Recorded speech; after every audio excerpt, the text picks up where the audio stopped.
So, meron ditong bagong path, no, that will be revealed to you, Aquarius. Maaari na meron ka ritong new beginning, meron kang bagong chapter in your life that you are going to tread, no, from here on. At wag kayong mag-alala. Wag kayong mag-alala kasi gagabayan kayo ng universe kung saan kayo dapat papunta, no? Kung nasaan ang path na 'yan, you will be guided. Ituturo sa iyo 'yan, ipapakita sa iyo 'yan. Kaya ang mahalaga, no, lagi kang makikinig sa inyong intuition, lagi kang makikinig sa divine guidance ng universe sa iyo. Intuitive messages, nudges, signs, symbols, synchronicities, those are ginagamit na paraan ng universe para makapagbigay gabay sa atin.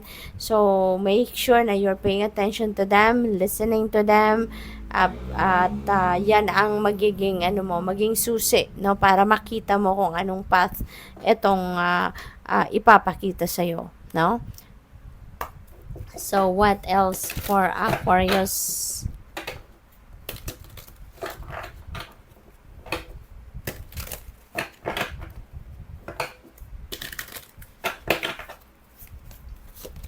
We have surrender low self-esteem. Sabi dito, you deserve success, love, and abundance. Set an intention to identify and release any remnants of low self-esteem. Okay? Wag mo na tong alagaan sa sarili mo, Aquarius. Always remember, no, na dapat mataas ang self-esteem mo, dapat taas yung confidence level mo. Kasi katulad din ng iba, you are also capable of succeeding sa buhay. Lahat tayo, we have all it takes, no, to succeed in life. Kaya, isurrender mo na yan, no, yung low self-esteem ninyo.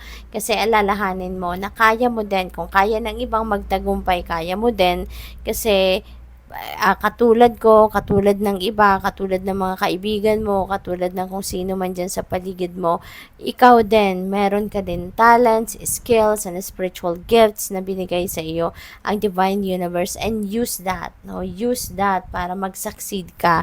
Use that para ma-carry out mo yung mga goals mo sa buhay, yung mga mission mo sa buhay, 'di ba? Yung mga dreams mo. Okay? Kaya mong magtagumpay sa buhay. Alright? Huwag mong mamaliitin, no, ang sarili mo. Kasi lahat tayo, no, lahat tayo equipped, no, with what we need para tayo ay magtagumpay. Alright?